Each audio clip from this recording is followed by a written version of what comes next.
Well, hello and welcome. If you're just joining me, we are going to be exploring the musical color palette. So let's get started.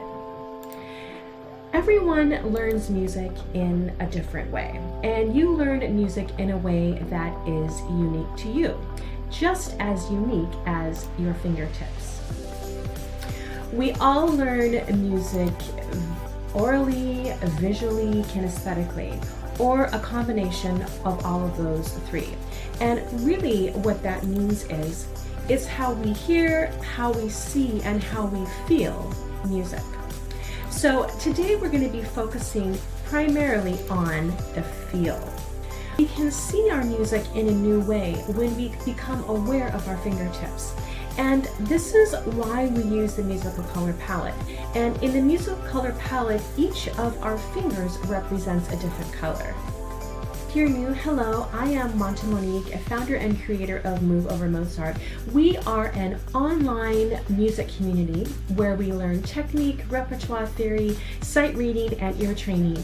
And it's a way for you to learn how you want, where you want, and when you want. And you'll find more information in the links below. Now, you may be asking about the history of the musical palette. So I want to give you a little background.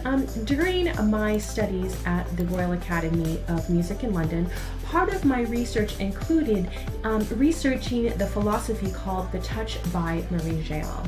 Now, on a personal note, I have struggled with tendinitis my adult life, and really my goal was to find a way to manage the pain so I could continue to play the piano. But more importantly, now I want to share with you and give you what I believe is the most effective way to help you reach your highest music potential.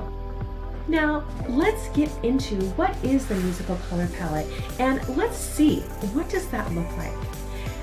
So, in the musical color palette, each one of your fingers is represented by a different color, as you can see over here.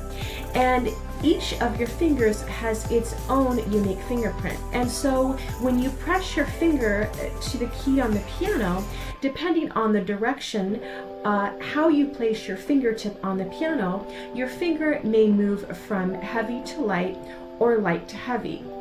Now, the musical color palette helps you visualize how your fingertip feels when you play the piano, and you can use the musical color palette in so many ways.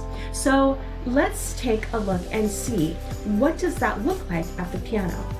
You can see in the picture, depending on where you place your fingertip on the keyboard will determine if the color will go from heavy to light or light to heavy. Now, this is very important, especially if you come across a part in your piece where you're having problems, say, making a leap from here to there, or let's say you're having an issue remembering which finger comes next. So let me give you an example. So, as you can see, our second finger is represented by red. Now, I know that I'm going to be moving to my third finger, which is a different color. But when I'm thinking, how can I move from my second finger to my third finger, I'm going to be thinking about, where does my fingertip touch the key? So I know that I'm moving from my second finger to my third finger, but in order to get from my second to my third finger, I'm going to place my fingertip on the keyboard on the darker side, the heavier colored red side, moving to the lighter red side before I play my third finger. So watch my fingers. Here we go. Second finger heavy, moves to light, moving to third finger. And that would help you visualize how your finger placement will be on the keyboard. So the musical color palette helps you visualize the different colors that are associated with your fingertips. So let's take a closer look and see what some of those colors look like. So when you're using the color palette, this is what you're going to be viewing. Here is an example of the right hand, some of the different fingers, and it's very clearly laid out. So it really helps you, if you're a visual learner like I am, it helps you connect the visual to the feeling. Here's a few more examples. Now, something I want to bring your attention to. So Whether you are a beginning student, the musical color palette will help you, for example, understanding the form of a piece and which finger comes after the next finger placement. But if you are a more advanced student, for example, the musical color palette can also help you with, for example, managing stress when you are in a performance situation. It can also help you approach things like ornamentation in a very different way.